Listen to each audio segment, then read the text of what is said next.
We're going to begin with 4 6-inch pots. Then what we're going to do is we're going to spray paint them. So we're going to place some cold glue all the way around the surface of this, and then we're going to take our second pot and stack it just like that. I also painted a version in this gloss green. Now we have some cold glue on top of the buttons, and now we can place them right to the pot. So that is going to simulate our eyes. Of course, this is cold glue, so you do want to make sure it cures for about 24 hours before placing this outdoors. Now we're going to place our second eye, just like so. So for the hair, I have some orange yarn, and I think this would be kind of colorful and whimsical and fun. So what we're going to do is we're just going to take our yarn and we're going to fold it over a bunch of times. So let's just see how long we want our hair to be. And I think that's a good length, about 14 inches or so. Then we can move our pot, and all we have to do is just continue to gather up our yarn, and then we can cut the ends once we're finished. So we're going to want to do this a bunch of times. Once you have your desired amount of hair, you're going to cut it off. And then we're going to cut a length of yarn, and we're going to tie this right in the middle. And that's going to keep all of our hair secured. Now what we can do is we can cut off all of the ends. So we're just going to go throughout and make sure they're all snipped so each hair is individual. Now we're going to feed that yarn through the middle of the head until the hair is just sitting on either end. Now that we have our body in place, all we're going to do is add some of that cold glue to the surface and then place the head right on top with this extra piece of yarn, with the glue in between this to keep the hair in place. We also painted little arms, and we're going to just secure those right to the side and place an arm on the other side.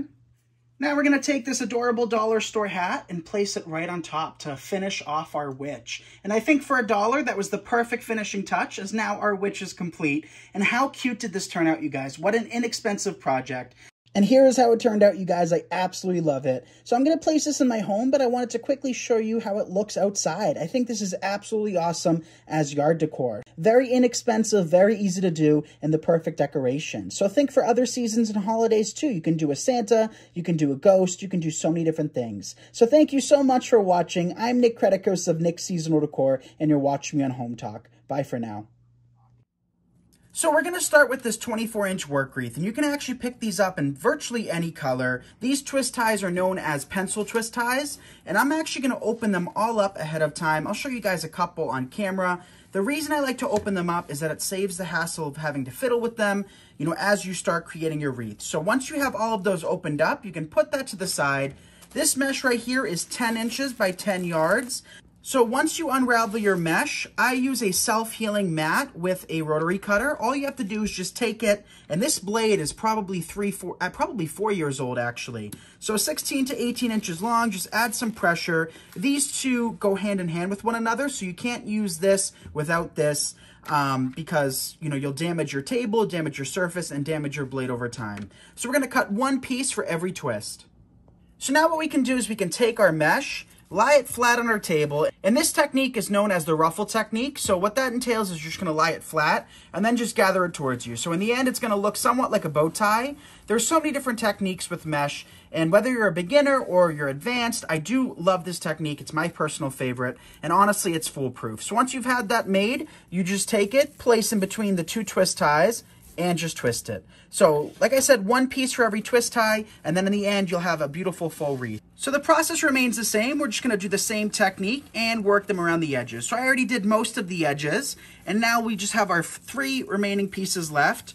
The more mesh you have, or the longer pieces you cut, the more full your wreath's gonna be. So sometimes it really depends, because over the years here on Hometalk, we've actually designed mesh wreaths that have a very light coating of mesh, and then we work in flowers and greenery and picks and ornaments. Whereas today we're doing a thicker layer of mesh because, you know, we're just gonna be adding some ribbons after this. So, you know, there's pros and cons to each method and each choice you make, and you just have to kind of go with the flow. So here's our final piece of mesh around the outside. So just to recap, this technique is known as the ruffle technique. It's very beginner friendly, and it's my favorite technique of all time. So we could have stopped at that point, but where's the fun in that? I decided to teach you guys how to add onto your mesh wreaths with a different technique. So this is the same, you know, concept, same type of mesh, same length, same width. So mesh configures to the form it's on. So it's usually on what looks like a paper towel tube. So it just seems to wrap around it. So by just cutting your mesh, you know, it typically just rolls up on itself, and that's going to be the technique. This is known as the curl technique, and it's a great way to enhance your wreaths to add more texture, you know, diversify the colors, and just, you know, create a different look. So we're going to take these, and we cut 8 pieces, and look at how cool that looks. We're going to skip count between each twist. So here we have a twist. We're not going to touch that. We're going to switch to the next one. I like to open up my twist before I work in my mesh. Here's what it looks like as soon as you cut it. As you can see, it just curls up on itself. You can just take that, curl it up even more, and then just tap it on the table so it gets nice and flat. Place it inside, and an important tip I can give you is to always take your mesh, especially of this technique, and pull it outwards. I don't like when it's facing towards the middle, and our final piece will go here. So now we are officially done with mesh. And what we can do now is we can decide if we want to work in ribbons, if we want to work in greenery, if we want to work in picks or embellishments. It's truly up to us and what we do next. So I want to work in some ribbons. So we actually have a couple different options. We have, you know, a harlequin. We have the Swiss dot next to that. We have it in 2.5 inch, 1.5 inch, 4 inch. So we're going to use a blend of ribbons. We're going to cut them 13 inches in length, pre-cut them and pre-dovetail them. That way it's easier and we don't have to do one at a time and then work them in. So with this, I don't like to work in a piece into every twist. I like to do the same thing we did with the curls, which is just alternate. So whatever ribbon we choose, we're just going to cut 8 of each. So we've cut 8 pieces of each. Here's the 2.5 inch harlequin. Alex actually chose this ribbon. So we're going to take that and we're going to place it where there is no extra piece of mesh. So what I mean by that is there's no curl under this one. We'll save the curl one for the other ribbon that we're going to work in. So it makes it nice and easy because virtually your eye just has to gravitate towards just the black and orange mesh, and then you can work them in. So, you know, you don't have to sit there and figure out, did I skip count or whatever? It makes it nice and easy. So again, 13 inches long. We did cut them, dovetail them ahead of time.